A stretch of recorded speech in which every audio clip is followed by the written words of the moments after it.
హుస్నాబాద్ను విద్య, వైద్యం, పర్యాటకం, పరిశ్రమలు, నైపుణ్యాభివృద్ధి రంగాల్లో ఆదర్శ నియోజకవర్గం తీర్చిదిద్దడమే తమ ప్రభుత్వ లక్ష్యమని మంత్రి పొన్నం ప్రభాకర్ పేర్కొన్నారు.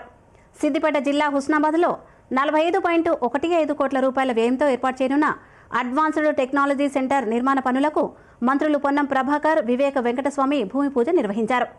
ఈ సందర్భంగా పొన్నం ప్రభాకర్ మాట్లాడుతూ టాటా టెక్నాలజీస్ భాగస్వామ్యంతో రోబోటిక్స్, 3D ప్రింటింగ్ వంటి అత్యాధునిక రంగాల్లో స్థానిక యువతకు శిక్షణ ఇస్తామన్నారు.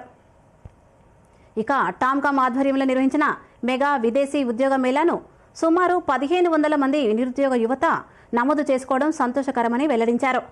మరోవైపు మంత్రి వివేక వెంకటస్వామి మాట్లాడుతూ రాష్ట్ర వ్యాప్తంగా 4000 కోట్లతో 119 అడ్వాన్స్డ్ టెక్నాలజీ సెంటర్లను ఏర్పాటు చేస్తున్నామని, ఈ కేంద్రాల్లో శిక్షణ పొందే ప్రతి విద్యార్థికి నెలకు 2000 రూపాయల స్టైఫండ్ అందిస్తున్నామని వెల్లడించారు.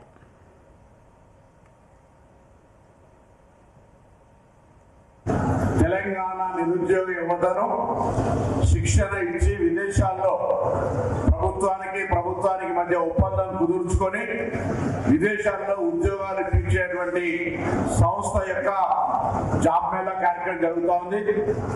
హైదరాబాద్ లో ఇండిగోలో పనిచేయాలన్నా, లేదా వేరే ఇండస్ట్రీలో పనిచేయాలన్నా, లేదా బయటికి జర్మనీ పంపాలన్నా, జపాన్ పంపాలన్నా ఈ సంస్థ ప్రత్యేకించి మీకు అటువంటి అవకాశాలు ఇస్తుందని చెప్తా ఉన్నాం.